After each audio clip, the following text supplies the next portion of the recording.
알아들었어? 앞으로 네 엄마한테 한 푼도 주지 마. 맨날 김치나 담그는 네 엄마가 뭘 한다고 그래? 김태우는 자존심만 비대하고 능력은 보잘것없는 위인이다. 그는 우리가 누리는 이 윤택한 생활이 고작 자신의 쥐꼬리만 한 월급으로 유지된다고 착각하고 있었다. 그가 콧대를 세우며 내 어머니에 대한 원조를 끊겠다고 선언했을 때 나는 하마터면 실소를 터뜨릴 뻔했다. 여보, 혹시 잊으셨나? 당신의 그 번쩍이는 외제차 할부금, 명품 시계, 심지어 시부모님이 사시는 고급 아파트 관리비까지 전부 내 혼수 자금에서 메꾸고 있다는 사실을 말이야. 당신이 지원을 끊겠다면 좋아. 우리도 이번 기회에 확실하게 젖을 때 보자고. 그 순간 공기가 차갑게 얼어붙었다. 거실 텔레비전에서는 여전히 시끄러운 예능 프로그램이 흘러나오고 있었다. 방청객들의 인위적인 웃음소리가 와하하 터져나올 때마다 고막을 찌르는 듯했다. 김태호는 방금 은색으로 번쩍이는 수입차 열쇠를 대리석 탁자 위에 탁 하고 거칠게 내려놓았다. 그 날카로운 타열음은 마치 출발 신호탄 같았다. 그 소리에 그나마 남아있던 내 마지막 연민조차 산산이 조각나 버렸다. 그는 300만 원짜리 맞춤 정장을 입고 서 있었다. 물론 작년에 그가 과장으로 승진한 걸 축하한다며 내가 카드를 긁어 사준 옷이었다. 그는 나를 빤히 내려다보았다. 흥분으로 콧구멍이 벌렁거렸고 얼굴에는 마치 10년 묵은 체증이 내려간 듯한 후련함마저 감돌았다. 알아들었어. 윤진아. 그는 일부러 목소리를 깔았지만 끝이 살짝 갈라져 있었다. 그의 손가락이 초조한 듯 탁자를 톡톡 두드렸다. 내가 말한 건 당장 그만두라는 거야? 매달 장모님한테 보내는 그 100만 원, 이번 달부터 취소해. 난 돈 쓸 때가 아주 많거든. 훨씬 더 중요한 곳에 말이야. 나는 소파에 앉아 따뜻한 김이 올라오는 머그잔을 두 손으로 감싸 쥐고 있었다. 컵의 온기가 손바닥으로 전해졌지만 차갑게 식어버린 내 손끝은 좀처럼 데워지지 않았다. 컵 안에 담긴 갈색 결명자차 수면 위로 천장의 크리스탈 샹들리에 불빛이 파편처럼 일렁였다. 더 중요한 곳이라? 내 시선은 천천히 위로 올라가 흥분으로 불그스름하게 달아오른 그의 얼굴을 훑고 다시 탁자 위에 놓인 새 차 열쇠로 미끄러지듯 떨어졌다. 독일제 SUV였다. 그는 친구들 모임에서 이 차가 자기 연봉의 끄트머리 정도밖에 안 된다며 허세를 부려댔었다. 차 할부금 때문이야? 내 입에서 나온 목소리는 나조차 놀랄 만큼 차분하고 고요했다. 차랑은 상관없어. 그는 꼬리를 밟힌 고양이처럼 꽥소리를 질렀다. 이건 원칙 문제야. 나도 이제 어엿한 과장인데 언제까지 처가를 먹여 살려야 해? 남들이 알면 뭐라고 하겠어? 게다가 이번에 차를 바꾼 건 고객 관리를 위해서야. 이 집안 가장으로서 체면 좀 세우겠다는데 그게 잘못이야? 하루 종일 김치나 담그는 장모님이 뭘 알겠어? 김치나 담그는 장모님이라.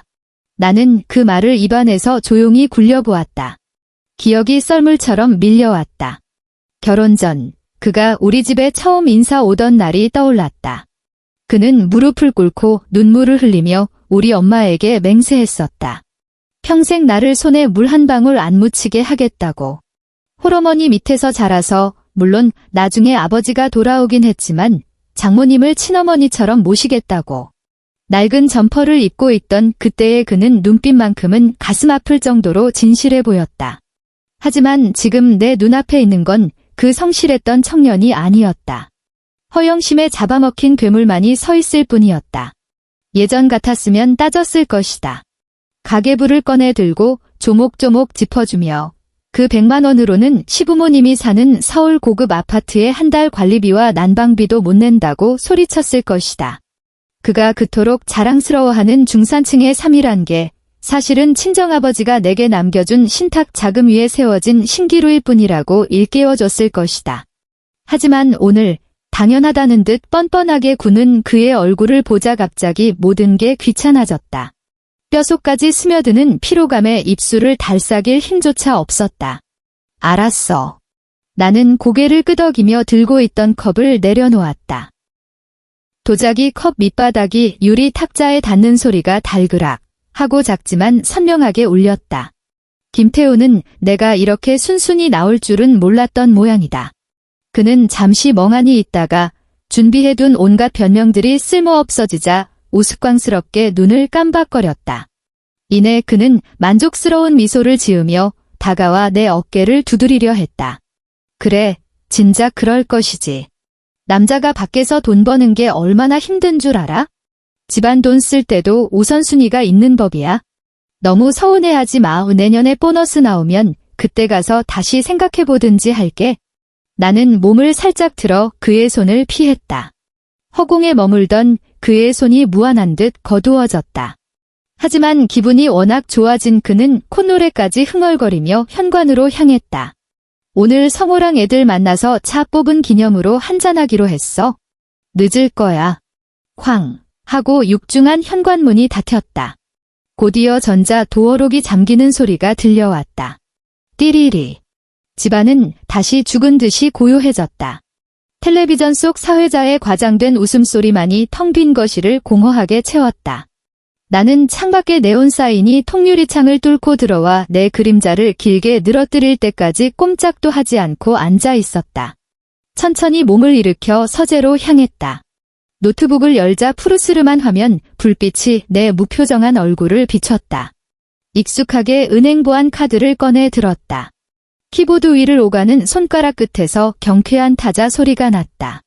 KB국민은행 주거래 계좌 로그인. 이것은 내 개인 계좌이자 이 가정의 생명을 유지하는 진짜 심장이었다. 나는 자동이체 관리 메뉴를 클릭했다. 화면에는 김태우가 지난 몇 년간 누려온 품위 있는 삶의 목록이 빼곡하게 나열되어 있었다. 첫 번째 항목. 김태우 현대자동차 할부금. 매달 280만 원. 나는 그 숫자를 3초간 응시했다. 마우스 커서가 해지 버튼 위에서 잠시 멈췄다. 클릭. 시스템 확인 메시지가 떴다. 정말로 자동이체를 해지하시겠습니까? 해지 후 연체료가 발생할 수 있습니다. 나는 망설임 없이 확인을 눌렀다. 두 번째 항목. 시부모님 용산 아파트 관리비 및 공과금. 월 평균 60만 원. 이건 김태우가 목숨보다 소중히 여기는 체면치레였다. 시부모님은 전세로 살고 계시지만 그는 늘 주변에 자기가 집을 사들였다고 떠벌리고 다녔으니까. 클릭. 해지. 세 번째 항목. 김태우 플래티넘 카드 결제, 대금. 여긴 및 빠진 독이나 다름없었다. 골프장 회원권, 동료들에게 사는 밥값과 술값, 그리고 그가 뿌리고 다니는 값비싼 향수까지. 클릭. 해지. 네 번째 항목. 김태우 보험료. 나는 마치 냉정한 외과의사가 종양에 영양분을 공급하는 혈관을 하나하나 차단하듯 정확하게 작업을 이어갔다. 조용한 서재 안에서 마우스 클릭 소리만이 딸깍, 딸깍하고 울려 퍼졌다. 마지막으로 익숙한 항목에 시선이 멈췄다. 장모님 생활비. 나는 이체 메모를 수정했다. 사위의 효심이라고 적혀있던 것을 지우고 딸의 사랑이라고 고쳐 적었다. 그리고 출금 계좌를 내 비자금 통장으로 변경하고 금액을 2배로 올렸다. 모든 작업을 마치고 보안 카드를 뺐다. 노트북을 덮었다. 창밖에는 비가 내리기 시작했다. 서울의 가을비는 언제나 뼛속까지 시린 한기를 품고 있다. 빗방울이 유리창을 때리는 소리가 마치 수많은 작은 손들이 안으로 들여보내 달라고 아우성치는 것처럼 들렸다. 창가로 다가가 아래쪽 아파트 주차장을 내려다보았다. 김태우의 그 번쩍이는 검은색 SUV는 이미 사라지고 없었다. 지금쯤 그는 강변북로를 질주하며 그 허상뿐인 성공에 취해 있겠지. 마음껏 즐겨, 김태우. 이게 당신의 마지막 축제니까. 도미노가 무너지는 건 언제나 가장 사소한 패 한 장에서 시작된다. 그 단절의 밤이 지나고 꼬박 한 달이 흘렀다. 지난 한 달간 집안은 무서울 정도로 고요했다. 김태우는 여전히 새벽같이 나갔다 밤늦게 들어왔고 매일 술 냄새와 함께 감출 수 없는 우월감을 풍기며 귀가했다. 그는 아무런 이상 징후도 눈치채지 못한 듯했다. 아니, 어쩌면 그 자질구레한 카드 명세서나 문자 따위는 확인할 가치도 없다고 여겼을지도 모른다. 그 일이 터진 건 금요일 저녁이었다. 그날은 소위 상류사회 흉내를 내는 날이었다. 김태우는 고등학교 동창회에서 길을 펴겠다며 청담동에 있는 유명한 고급 일식집을 예약했다. 1인당 30만 원이나 하는 코스 요리는 지금의 그에게 자신이 성공한 인사임을 증명하는 입장권이나 다름없었다. 나도 그 자리에 있었다. 나는 색이 좀 바랜 베이지색 니트를 입고 구석에 조용히 앉아 그가 사람들 틈에서 술잔을 부딪히며 떠드는 꼴을 지켜보았다. 이야, 태우야. 너 이번에 독일차 뽑았다며? 아주 부러워 죽겠다. 에이, 별거 아니야. 그냥 발이 필요해서 산 거지? 김태우는 입으로는 겸손을 떨었지만 턱은 잔뜩 치켜 올라가 있었다. 심지어 손목에 찬 롤렉스 시계가 잘 보이도록 소매를 걷어 올리며 손을 흔들어댔다. 저 시계도 내가 사준 거다. 아직 할부도 안 끝났는데 오늘 술값은 내가 쏜다. 다들 사양 말고 마음껏 먹어. 김태우가 호기롭게 손을 휘저으며 종업원을 불렀다. 여기서 제일 좋은 사케로 가져와요. 친구들이 환호성을 질렀다. 김태우의 얼굴은 붉게 상기되어 있었다. 알코올과 허영심이 뒤섞여 빚어낸 색깔이었다. 드디어 계산할 시간이 왔다. 김태우는 지갑에서 검은색 신용카드를 멋지게 뽑아 들었다. 내 가족 카드였지만 그는 줄곧 자신의 신용으로 발급받은 줄 알고 있었다. 그가 검지와 중지 사이에 카드를 끼워 종업원에게 건네는 모습은 드라마 속 재벌이세 흉내 그 자체였다. 일시불로요. 나는 찻잔을 들어 입으로 가져가며 수면에 뜬 찻잎을 후 하고 불었다. 비. 카드 단말기에서 날카롭고 짧은 소리가 났다. 종업원의 미간이 살짝 찌푸려졌다. 다시 한번 카드를 긁었다. 비. 또다시 거절을 알리는 불길한 비품. 룸 안의 공기가 순식간에 차갑게 가라앉았다. 왁자지껄 떠들던 동창들의 시선이 하나둘 문가로 쏠렸다. 손님, 죄송합니다. 종업원의 예의에 바르지만 사무적인 목소리가 들렸다. 잔액 부족으로 승인이 거절되었습니다. 뭐라고요? 김태우의 얼굴에 걸려있던 미소가 금이 간 가면처럼 굳어버렸다. 그럴 리가 없는데? 기계 고장 아니에요? 다시 해봐요. 이미 3번이나 시도했습니다. 손님. 잔액 부족이 맞습니다. 종업원이 카드를 돌려주었다. 그 눈빛에는 아주 미세하지만 분명한 경멸이 섞여 있었다. 김태우의 얼굴이 순식간에 붉은색을 넘어 흑빛으로 변했다. 그가 획 고개를 돌려 나를 노려보았다. 눈알이 튀어나올 것만 같았다. 윤진아, 이게 어떻게 된 거야? 당신 돈 넣는 거 깜빡했어? 그가 사람들 앞에서 내게 꽥 소리를 질렀다. 나는 천천히 찻잔을 내려놓고 고개를 들었다. 쏟아지는 시선을 정면으로 받으며 세상에서 가장 억울하고 순진무구한 표정을 지어 보였다. 여보, 그게 무슨 소리야? 내 목소리는 크지 않았지만 쥐 죽은 듯 조용한 방 안에서는 또렷하게 울렸다. 지난달에 당신이 그랬잖아. 이제 집안 돈 관리는 당신이 직접 하겠다고 나보고 신경 끄라고 했잖아. 당신 월급으로 우리 식구 먹여 살리기에 충분하니까 내 카드는 다 정지시키라고, 쓸데없이 돈 쓰지 말라고. 그래서 당신 말대로 다 없앴는데? 너 지금 뭐라고? 김태우는 한 대 얻어맞은 사람처럼 입을 딱 벌렸다. 주변에서 수군거리는 소리가 들려왔다. 뭐야, 와이프 돈으로 살았던 거야? 얼마나 부자인 줄 알았더니 밥값도 없네. 아까 연봉이 억대라더니 다 뻥이었어? 그 자잘한 비웃음들이 바늘처럼 김태우의 귓속을 파고들었다. 그는 구겨질 대로 구겨진 카드를 손에 쥐고 부들부들 떨었다. 이마에는 식은땀이 송골송골 맺혔다. 그는 허둥지둥 지갑을 뒤져 자신의 급여, 통장 체크카드를 꺼냈다. 손이 어찌나 떨리는지 카드 투입구에 제대로 꽂지도 못했다. 이걸로 해줘요. 그가 이를 악물고 소리쳤다. 종업원이 카드를 받아 결제를 진행했다. 띠리릭. 이번에는 승인되었다. 하지만 김태우의 표정은 전혀 밝아지지 않았다.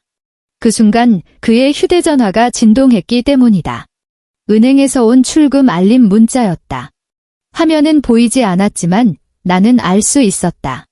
오늘 밥값으로 그의 쥐꼬리만 한 월급 통장이 거의 바닥났다는 것을. 이제 그는 다음 월급날까지 차에 기름 넣을 돈조차 아껴야 할 판이었다.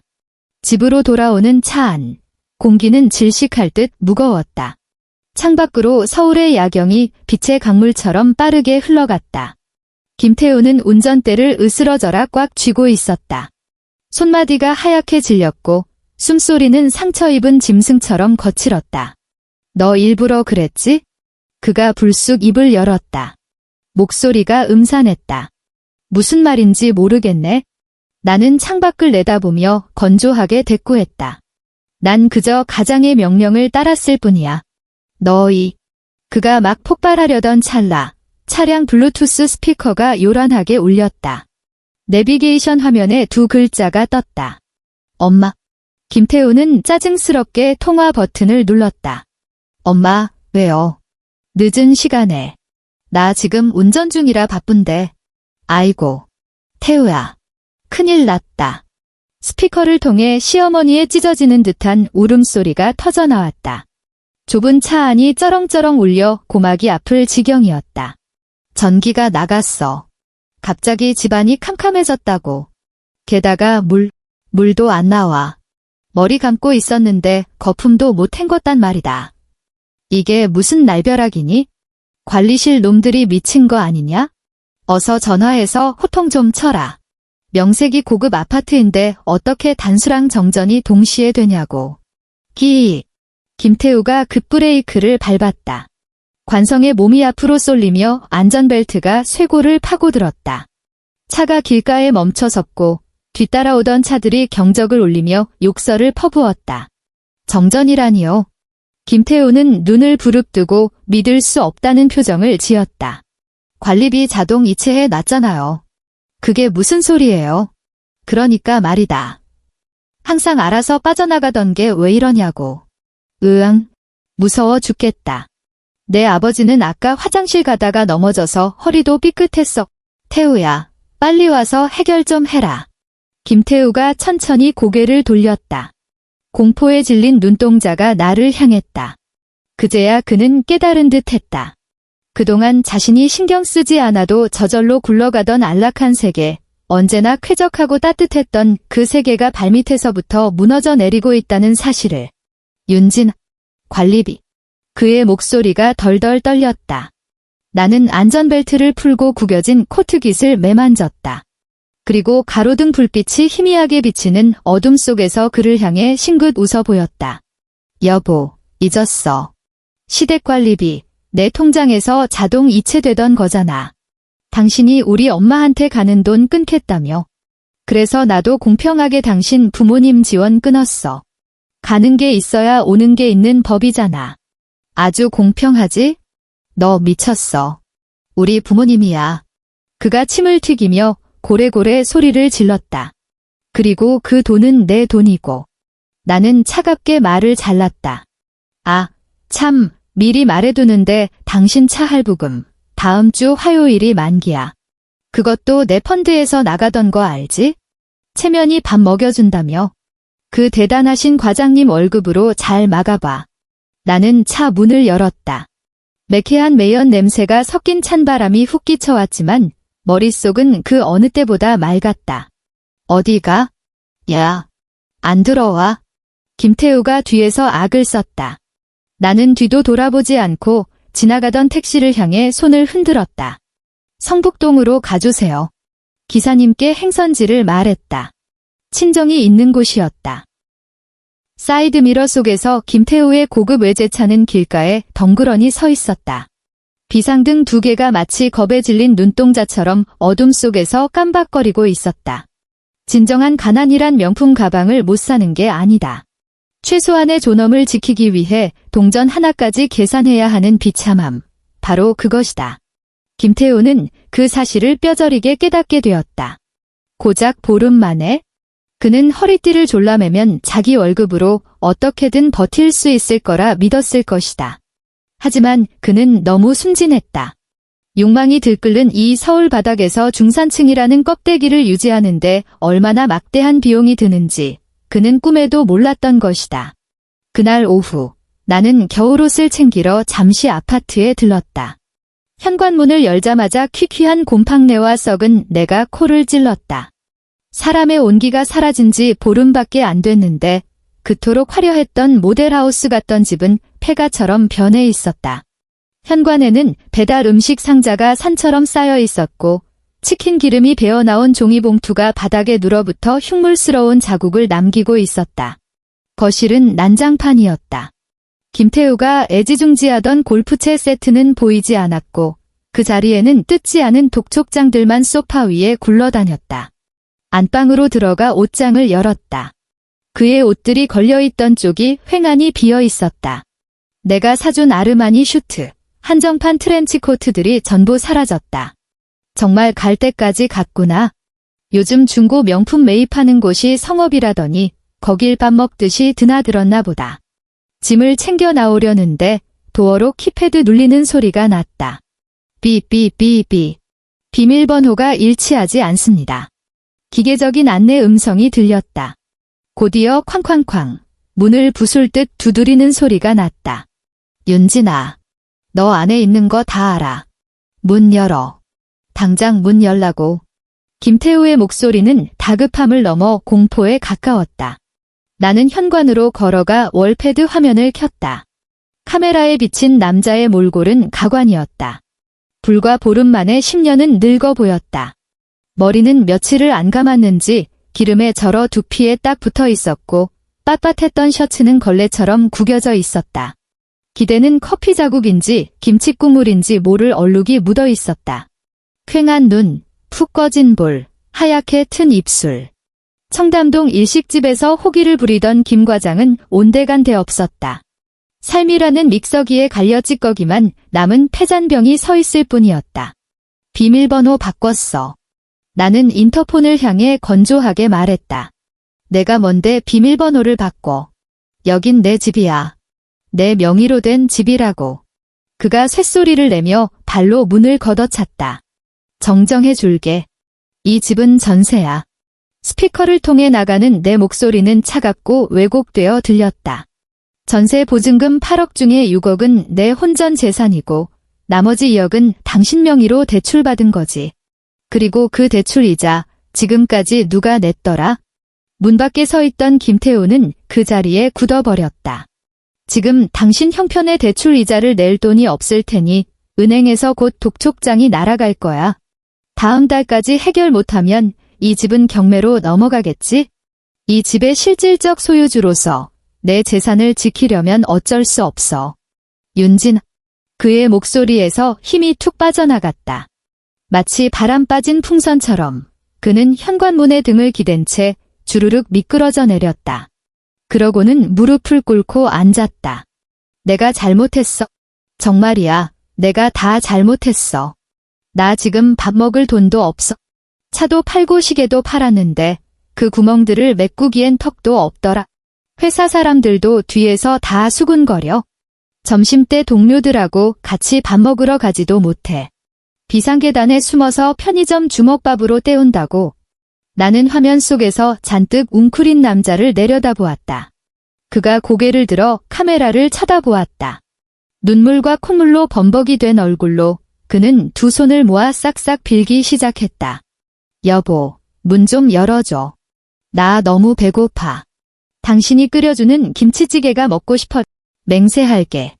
앞으로는 당신 말만 들을게. 다시는 허세 같은 거 안 부릴게. 제발. 고화질 카메라 렌즈를 통해 그의 셔츠 소매 끝이 달아해진 것이 보였다. 덜덜 떨리는 손톱 밑에는 까만 때가 끼어 있었다. 저 남자가 바로 내 면전에 대고 우리 엄마는 김치밖에 담글 줄 모른다며 비웃던 남자였다.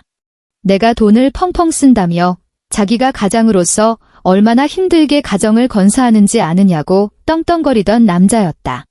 그런데 지금은 마치 주인 일은 유기견처럼 문 앞에 엎드려 꼬리를 흔들며 애원하고 있었다. 하지만 예상했던 통쾌함은 느껴지지 않았다. 가슴 깊은 곳에서 올라오는 것은 서글픔과 역겨움 뿐이었다. 마치 곰팡이가 피어버린 빵 덩어리를 보는 기분이었다. 먹고 싶지도 만지고 싶지도 않은 그저 멀리 내다버리고 싶은 쓰레기. 김태우. 나는 통화 버튼을 누른 채 한때 내가 사랑했던 남자의 마지막 모습을 눈에 담았다. 그 김치밖에 담글 줄 모른다던 우리 엄마가 어제 당신 먹으라고 김장 김치를 보내왔더라. 그런데 내가 다 갖다 버렸어. 당신은 그걸 먹을 자격이 없으니까. 21번 고르고 나는 마지막 선고를 내렸다. 그리고 내일 회사로 변호사가 보낸 서류가 도착할 거야. 이혼하자. 나는 전원 버튼을 눌렀다. 화면이 까맣게 꺼지면서 그의 비굴한 애원 소리도 뚝 끊겼다. 나는 캐리어를 끌고 현관이 아닌 지하 주차장으로 연결된 뒷문으로 향했다. 아파트를 빠져나올 때 하늘은 여전히 잿빛으로 잔뜩 흐려 있었다. 단지 내 상가 편의점을 지나칠 때였다. 통유리 너머로 낯익은 뒷모습이 보였다. 김태우였다. 그는 다시 올라와 문을 두드리는 대신 갈 곳 잃은 유령처럼 이곳으로 흘러들어온 모양이었다. 그는 진열대 앞에 서서 가장 싼 삼각김밥 하나를 손에 들고 있었다. 1,000원짜리 생수 한 병을 살까 말까 망설이는지 들었다 놨다를 반복했다. 결국 그는 삼각김밥 하나만 계산했다. 구석에 있는 전자레인지 앞으로 다가간 그가 포장지를 뜯었다. 손이 떨려서인지 아니면 넋이 나가서인지 포장지가 찢어지면서 김밥을 감싸고 있던 김조각들이 더러운 바닥으로 우수수 떨어졌다. 그는 잠시 멍하니 바닥을 내려다보았다. 그러더니 주위를 힐끗 살피고는 아무도 보는 사람이 없다고 생각했는지 허리를 굽혔다. 그는 바닥에 떨어진 김 부스러기를 손가락으로 꾹 찍어 급하게 입안으로 털어넣었다. 그 순간 편의점의 창백한 형광등 불빛이 그의 등 위로 쏟아졌다. 꼬질꼬질하게 구겨진 셔츠 등판이 적나라하게 드러났다. 셔츠 자락에서 풀린 실밥 하나가 그의 움직임에 맞춰 힘없이 달랑거리고 있었다. 11월의 어느 아침, 서울의 기온이 영하로 뚝 떨어진 날이었다. 나는 평창동 친정집 식탁에 앉아 엄마가 직접 쑤어준 호박죽을 먹고 있었다. 따뜻한 식당 안에 달콤하고 고소한 향기가 가득했지만 입안이 까끌까끌해 좀처럼 넘어가지 않았다. 창밖에는 육중한 철제 대문이 굳게 닫혀 있어 바깥의 칼바람과 소음을 막아주고 있었다. 하지만 그 소란스러움은 담장을 넘어 기어이 안으로 파고들었다. 장인어른, 장모님, 윤진아, 나태우야. 제발 문 좀 열어주세요. 인터폰 모니터가 번쩍였다. 흑백 화면 속에서 김태우는 미친 사람처럼 닫힌 대문을 마구 흔들어대고 있었다. 사람의 힘으로는 꼼짝도 하지 않을 육중한 문이었다. 그의 뒤에는 시부모님이 사시나무 떨듯 떨며 서 있었다. 세 사람은 칼바람이 부는 길바닥에서 마치 난민처럼 웅크리고 있었다. 나는 숟가락을 내려놓았다. 호박죽 위로 야른 막이 생겨 있었다. 그냥 덜아. 경찰 불렀으니 곧 올 거다. 상석에 앉아 조간 신문을 넘기던 아버지는 눈길조차 주지 않고 무심하게 말했다. 아니요. 나는 자리에서 일어나 카디건 자락을 여미며 말했다. 제가 나가볼게요. 직접 확인하고 싶었다. 진실이라는 날카로운 칼날이 그의 심장을 찔렀을 때 과연 어떤 색깔의 피를 토해내는지. 대문 앞으로 걸어갔다. 문은 열지 않았다. 그저 차가운 철창살 사이로 그를 내다보았다. 나를 발견한 김태우의 눈이 순간적으로 번뜩였다. 그의 손에는 짙은 붉은색 노트 한 권이 들려 있었다. 내가 서재 책상 위에 보란듯이 올려두고 나온 가계부였다. 윤진아, 여보. 그는 차가운 철문에 얼굴을 들이밀었다. 눌린 볼살이 흉하게 일그러졌다. 내가 가계부 봤어. 다 봤다고. 이거 오해잖아. 정말 말도 안 되는 오해라고. 흥분한 그의 목소리가 갈라져 삑사리가 났다. 입에서 뿜어져 나온 하얀 입김이 철창 사이로 흩어졌다. 무슨 오해? 나는 팔짱을 낀 채 차갑게 물었다. 그 장모님한테 보내던 100만 원 말이야. 그는 다급하게 손때 묻은 가계부를 펼쳤다. 덜덜 떨리는 손가락이 특정 페이지를 가리켰다. 난 그게 장모님 용돈 드리는 건 줄 알았지? 난 몰랐어. 정말 몰랐다고. 장모님이 매달 우리한테 보내주시는 반찬통 사이에 현금 봉투가 끼어 있었을 줄은. 애들 학원비에 내 보약값까지 다 장모님이 대주고 계셨던 거라니. 그가 마른 침을 꿀꺽 삼켰다. 눈동자에는 공포와 회한이 뒤섞여 있었다. 지난 몇 년 동안 내가 처가를 먹여 살린 게 아니라 장모님이 우리 집을 먹여 살리고 있었던 거잖아. 윤진아, 왜 진작 말 안 했어? 미리 말해줬으면 내가 감히 그 돈을 끊자고 했겠어? 내가 미친놈이지. 내가 천하의 불효자식이야. 말을 마친 그가 갑자기 자기 뺨을 세차게 올려붙였다. 짝! 살과 살이 부딪히는 파여름이 차가운 아침 공기를 갈랐다. 뒤에 서 있던 시어머니가 화들짝 놀라며 아들의 팔을 붙잡았다. 태우야, 너 왜 이러니? 그건 사돈댁에서 당연히 해줘야 하는 거 아니냐? 넌 사위고 집안의 기둥인데. 엄마, 제발 좀 닥쳐요. 김태우가 시어머니의 손을 거칠게 뿌리치며 악을 썼다. 기둥은 무슨 얼어 죽을 기둥. 우리가 살던 집, 타고 다니던 차, 심지어 엄마가 입고 있는 그 밍크 코트까지 전부 윤진이네 돈이라고요. 내 쥐꼬리만 한 과장 월급으로는 대출 이자도 못 낸단 말이야. 시어머니의 입이 떡 벌어졌다. 싸구려 립스틱을 바른 입술이 파르르 떨렸다. 도무지 상황 파악이 안 되는 눈치였다. 김태우는 다시 철창을 부여잡았다. 눈물과 콧물이 범벅된 얼굴로 애원했다. 윤진아, 내가 잘못했어. 봐, 내가 우리 부모님 다 모시고 왔잖아. 여기서 무릎 꿇을게. 장인어른, 장모님께 석고대죄라도 할게. 제발 다시 받아줘. 그 빚만 좀 해결해주면 내가 평생 당신 머슴처럼 살게. 그가 정말로 바닥에 무릎을 꿇으려 했다. 쿵 하고 무릎이 딱딱한 아스팔트 바닥에 부딪혔다. 그 모습을 보고 있는데도 내 마음은 호수처럼 잔잔했다. 문득 5년 전의 기억이 스쳐 지나갔다. 그때도 이렇게 추운 겨울이었다. 갓 출산한 나는 전몸살로 밤새 끙끙 앓고 있었다. 옆에서 세상 모르고 코를 골며 자는 김태우를 흔들어 깨워 물 한 잔만 떠다 달라고 부탁했었다. 그는 짜증스럽게 돌아누우며 쏘아붙였다. 유난 좀 떨지 마. 나 내일 출근해서 돈 벌어야 하잖아. 사람 피곤하게 진짜. 그때 나는 내가 남편 등골이나 빼먹는 세상에서 제일 쓸모없는 기생충처럼 느껴져서 밤새 울었었다. 하지만 지금 길바닥에 무릎 꿇고 울부짖는 저 남자를 보니 이제야 알겠다. 진짜 기생충은 내가 아니라 바로 저 남자였다는 것을. 김태우. 내가 나직하게 그의 이름을 불렀다. 그가 희망에 찬 눈빛으로 고개를 들었다. 당신은 그 100만 원을 끄는 걸 후회하는 게 아니야. 나는 그의 눈을 똑바로 응시하며 또박또박 말했다. 당신은 당신 생명줄을 스스로 끊어버린 걸 후회하는 거지. 아니야. 난 정말 당신을 사랑해서. 그만. 등 뒤에서 아버지의 목소리가 들려왔다. 어느새 아버지가 현관을 나와 내 뒤에 서 계셨다. 짙은 회색 실내복 차림의 아버지는 손에 평소 스윙 연습용으로 쓰시던 골프채를 들고 있었다. 티타늄 헤드가 겨울 햇살을 받아 서늘하게 번뜩였다. 아이고, 사돈어른. 나오셨습니까? 시어머니가 아버지를 보자마자 비굴한 웃음을 지으며 철문 쪽으로 다가왔다. 이게 다 오해입니다. 부부싸움은 칼로 물베기라는데 애들끼리 좀 다툰 걸 가지고. 꺼져. 아버지는 딱 한마디만 했다. 목소리는 크지 않았지만 거역할 수 없는 위압감이 서려 있었다. 사돈어른, 말씀이 너무 심하신 거 아닙니까?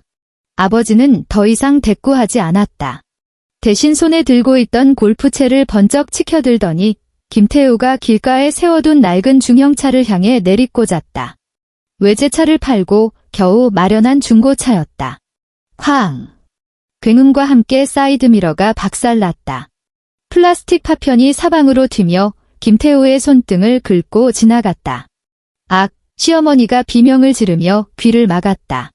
내 딸이 자네 같은 거머리한테 피 빨리고 살라고 시집 보낸 줄 아나. 아버지의 가슴이 거칠게 오르내렸다. 아버지는 다시 한번 골프채를 들어 올렸다. 이번 목표는 앞 유리창이었다. 그 알량한 자존심이랑 자네 몸에 붙어 사는 그 기생충 같은 식구들 데리고 당장 내 집 앞에서 사라져. 안 그러면 다음번에 박살나는 건 자네 머리통이 될 거야.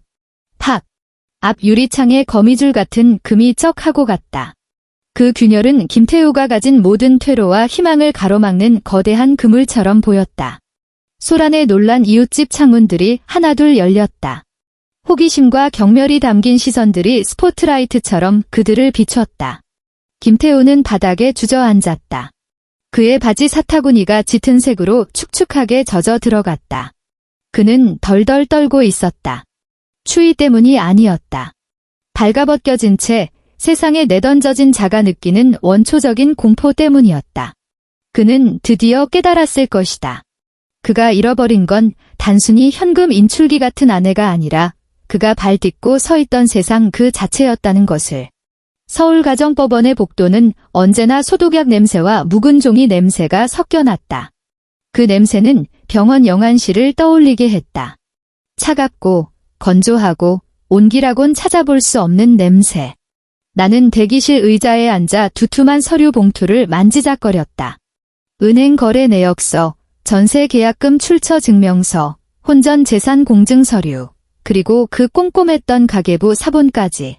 이 종이 뭉치의 무게는 지난 5년간의 결혼 생활보다 더 무겁게 느껴졌다. 법정 문이 열렸다. 김태우가 걸어 나왔다. 그는 몰라보게 야위어 있었다. 말 그대로 피골이 상접한 몰골이었다. 한때 그가 자랑스러워했던 맞춤 정장은 이제 헐렁하게 남아서 마치 아빠 옷을 훔쳐 입은 아이처럼 우스꽝스러웠다. 눈은 퀭하게 들어가 있었고 눈밑은 검게 죽어 있었다. 지난 몇 달간 빚쟁이들의 독촉 전화에 시달리느라 잠 한숨 제대로 못 잔 게 분명했다. 그는 나를 보더니 입술을 달싹였다. 무슨 말이라도 하려는 듯 했지만 결국 고개를 떨구었다. 앳된 얼굴의 국선 변호사가 그를 보며 안타깝다는 듯 고개를 젓고는 서류 가방을 챙겨 빠르게 사라졌다. 판결은 예상대로였다. 판사의 목소리는 기계적이고 차가웠다. 마치 사망 선고를 내리는 의사 같았다. 피고 김태우는 혼인 기간 중 유용한 원고의 특유재산 총 4억 3천만 원을 반환하라. 전세 보증금 반환 채권은 원고에게 귀속된다. 피고의 재산 분할 청구는 기각한다. 숫자 하나하나가 김태우의 관뚜껑에 박히는 목과 같았다. 4억 3천만 원. 지금의 그에게는 천문학적인 숫자이자 영원히 빠져나올 수 없는 늪이었다. 법원 정문을 나설 때 하늘에서 눈이 내리기 시작했다. 올해의 첫눈이었다. 하얀 눈송이가 흩날리며 김태우의 듬성해진 머리 위로 내려앉았다. 눈은 닿자마자 녹아 물방울이 되어 거뭇한 수염이 덥수룩한 그의 뺨을 타고 흘러내렸다. 눈물인지 눈녹은 물인지 분간할 수 없었다. 나는 그와 조금 떨어진 곳에 서서 목도리를 고쳐 메고 있었다. 그는 한참을 망설이다가 천천히 내 쪽으로 다가왔다. 발걸음이 솜을 밟는 듯 위태로워 보였다. 윤진, 모래를 씹은 듯 서걱거리는 목소리였다. 아이는 잘 지내? 나는 매무새를 다듬던 손을 멈추고 고개를 돌려 그를 바라보았다. 이 순간 그의 얼굴을 보는데 신기하게도 미움조차 느껴지지 않았다. 미움도 에너지가 있어야 하는 법이다. 이미 과거 속에서 죽어버린 사람에게 쓸 에너지는 내게 남아있지 않았다. 아이는 잘 지내. 나는 담담하게 대답했다. 그 애는 이미 당신을 잊었어. 김태우의 어깨가 흠칫 떨렸다. 보이지 않는 채찍으로 얻어맞은 것 같았다. 잊었다니. 차라리 다행이네. 그가 쓰게 웃었다. 우는 것보다 더 흉한 미소였다. 소문 들었어. 이민 간다며? 다음 주 비행기야. 어디로 가? 그건 당신이 알 필요 없어. 나는 손을 들어 지나가는 택시를 세웠다. 기사님이 잽싸게 내려 뒷문을 열어주었다. 허리를 숙여 차에 타려는 순간 김태우가 다급하게 내 이름을 불렀다. 윤진아. 나는 잠시 멈칫했지만 뒤를 돌아보지는 않았다. 미안해. 정말 미안하다. 그의 목소리가 눈보라에 흩어져 산산이 부서졌다. 나는 차에 올라타 문을 닫았다. 기사님, 인천공항으로 가주세요. 택시가 미끄러지듯 출발했다. 나는 백미러를 통해 눈 내리는 거리 한복판에 서 있는 남자를 마지막으로 바라보았다. 그는 회색 동상처럼 꼼짝도 하지 않고 서 있었다. 눈발이 점점 굵어지며 그의 어깨 위로 하얗게 쌓여갔다. 그는 목을 잔뜩 움츠린 채 빈 주머니에 두 손을 찔러 넣고 있었다. 그 주머니에는 더 이상 내 카드가 들어있지 않았다. 그가 그토록 사랑했던 외제차 열쇠도 없었다. 나중에 들은 이야기로는 그가 어느 반지하 방으로 들어갔다고 했다. 창문이 반쯤 땅에 묻혀 있어 1년 내내 햇빛 한 줌 들지 않는 곳, 장마철이면 하수구 물이 역류해 곰팡내 나는 매트리스를 적시는 서울 바닥에서 가장 낮은 곳. 신용불량자가 된 그는 번듯한 직장에는 취직도 못하고 공사판을 전전하며 일용직으로 일하거나 밤새 배달 오토바이를 탄다고 했다. 그의 부모는 추락한 현실을 견디지 못하고 그 좁고 어두운 방구석에서 매일 아들을 저주한다고 했다. 황금 알을 낳는 거위를 제 손으로 내쫓은 등신 같은 놈이라고. 하지만 그건 어디까지나 들리는 소문일 뿐이었다. 지금의 나에게 김태우라는 이름은 파쇄기에 갈려버린 혼인신고서처럼 아무런 의미 없는 종이 조각이 되어버렸다. 밴쿠버의 여름 햇살은 눈물이 날 만큼 투명했다. 이곳의 하늘은 비현실적으로 파랬고 공기 중에는 향긋한 소나무 내음과 짭조름한 바다 냄새가 섞여 있었다.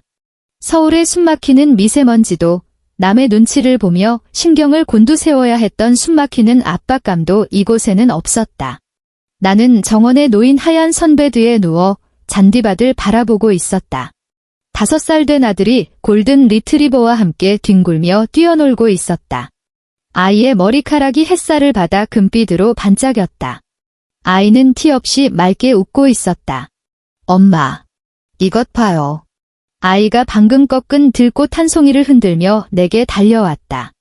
나는 웃으며 두 팔을 벌려 풀냄새 가득한 나의 작은 천사를 안아주었다. 어머, 정말 예쁘네. 나는 아이의 발그레 한 뺨에 입을 맞추었다. 엄마, 우리 이제 계속 여기서 사는 거예요? 아이가 큰 눈을 깜박이며 물었다. 그럼, 계속 여기서 살 거야? 나는 바람에 헝클어진 아이의 옷깃을 정리해주며 대답했다. 그럼, 아빠는요? 아이가 조심스럽게 물었다. 나는 잠시 멈칫했다. 이곳에 온 뒤로 아이가 그 단어를 입에 올린 건 처음이었다. 나는 아이의 맑은 눈동자를 들여다보았다. 그곳에는 슬픔보다는 막연한 호기심만이 담겨 있었다. 아이에게 그 남자는 늘 술 냄새를 풍기며 늦게 들어오고 시끄럽다고 화만 내던 흐릿한 그림자에 불과할지도 모른다. 나는 고개를 들어 멀리 뻗어있는 만년설 덮인 산맥을 바라보았다. 지구 반대편, 그 축축하고 어두운 반지하 방에서 그 남자는 지금쯤 쉰 김치에 싼 소주를 들이키며 자신이 제 발로 걷어차 버린 천국을 그리워하고 있을까? 그가 파괴해 버린 천국. 그리고 내가 새로 쌓아 올린 진짜 천국. 아빠는 말이야. 나는 미소를 지으며 아이의 부드러운 머리카락을 쓰다듬었다. 내 목소리는 산들바람처럼 가벼웠다. 아주 먼 곳에 있어? 다른 세상에. 그러니까 우린 기다릴 필요도 없고 보고 싶어 하지 않아도 된단다. 아이는 알듯 말듯 한 표정으로 고개를 끄덕이더니 이내 팔랑거리는 나비를 쫓아가 하고 소리치며 달려갔다. 나는 다시 의자에 등을 기대고 눈을 감았다. 자유롭고 값비싼 공기를 폐부 깊숙이 들이마셨다. 우웅. 탁자에 놓인 휴대전화가 진동하며 입금 알림 메시지가 떴다. 은행에서 보내온 펀드 수익금 입금 내역이었다. 숫자는 꾸준히 불어나고 있었다. 오로지 나만의 돈, 나만의 미래? 그 모든 것이 내 손안에 단단히 쥐어져 있었다. 햇살은 따스했고 바람은 부드러웠다. 이것이야말로 삶이 마땅히 가져야 할 모습이었다.